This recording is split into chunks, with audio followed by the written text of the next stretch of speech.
વધારે નહીં પણ થોડું સાચું જાણવું છે તો અત્યારે તમે સાચી જગ્યા પર છો. Your podcast Gujarati clips. તો કોમેન્ટ અને સબસ્ક્રાઇબ કરવાનું નહીં ભૂલતા. ફોલોઅર્સની વાત થઈ ગઈ, વ્યુઅર્સની વાત થઈ ગઈ, ને લોકો સુધી તમે પહોંચી ગયા છો એની વાત સંપૂર્ણપણે થઈ ગઈ. પિયુષભાઈ, રાજકીય ક્ષેત્રે ગમે ત્યારે જવાનું થયું તો કઈ પાર્ટીમાં?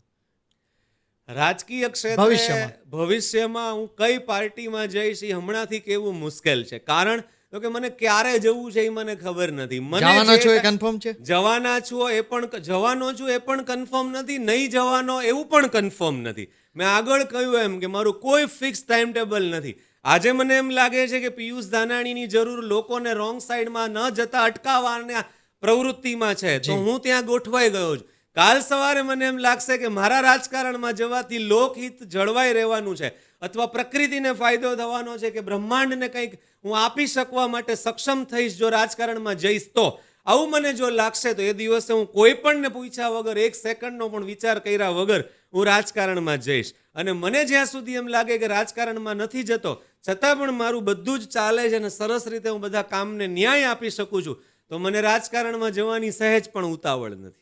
ભવિષ્યમાં રાજકારણમાં તમે કોઈ પણ પાર્ટીમાં ગયા તો બીજી કઈ કઈ પ્રવૃત્તિ, કઈ કઈ સેવાઓ તમે કરવાના છો?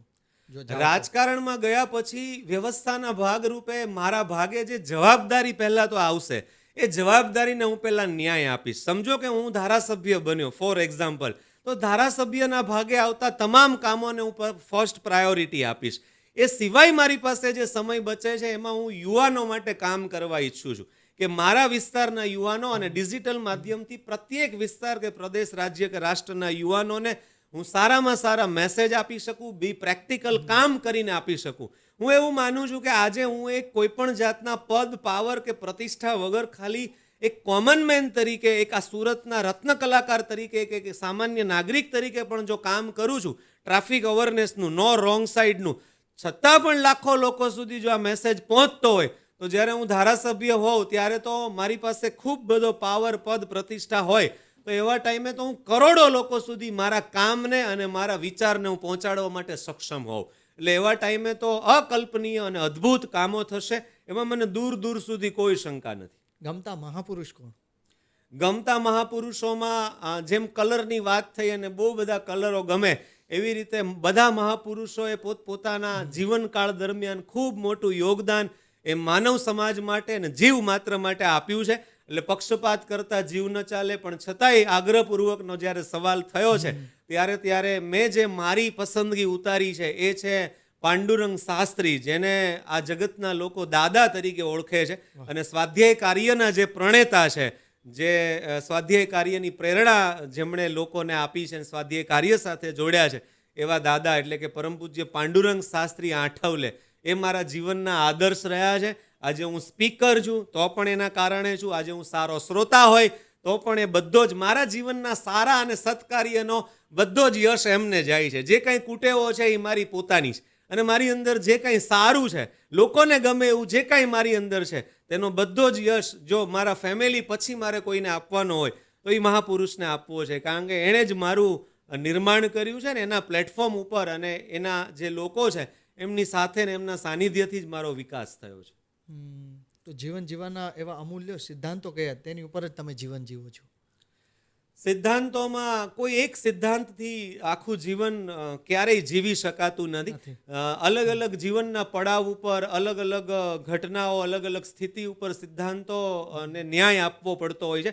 સિદ્ધાંતો બદલવા નથી પડતા, પણ સિદ્ધાંતોને ચોઈસ કરવા પડતા હોય છે. એટલે મારો એક જ સિદ્ધાંત છે અથવા તો મારી એક જ પ્રાયોરિટી છે જીવન જીવવા બાબતે કે પ્રકૃતિ જે કાંઈ છે આપણી આસપાસની, એ નદી, નાળા, ઝરણા, વૃક્ષો કે વનસ્પતિ જે કાંઈ છે, એમનો ઓછામાં ઓછો બગાડ કરીને જીવન કેવી રીતે જીવી શકાય, એને ઓછામાં ઓછી નુકસાની પહોંચાડીને કેવી રીતે જીવન જીવી શકાય, આ મારા જીવનની એક ફર્સ્ટ પ્રાયોરિટી રહી છે. એક કબૂતર છે એ પણ માળો બનાવે છે, એક સુગરી પણ માળો બનાવે છે, અન્ય પક્ષીઓ પણ માળો બનાવે છે, પણ ક્યારેય આ પક્ષીઓ કે આ જીવો એ કોઈ લીલી ડાળી કે લીલું પાન તોડીને માળો નથી બનાવતા. એ નીચે પડેલું પાન, નીચે પડેલી એક તણખો એ ભેગો કરી અને વેસ્ટમાંથી બેસ્ટ બનાવે છે.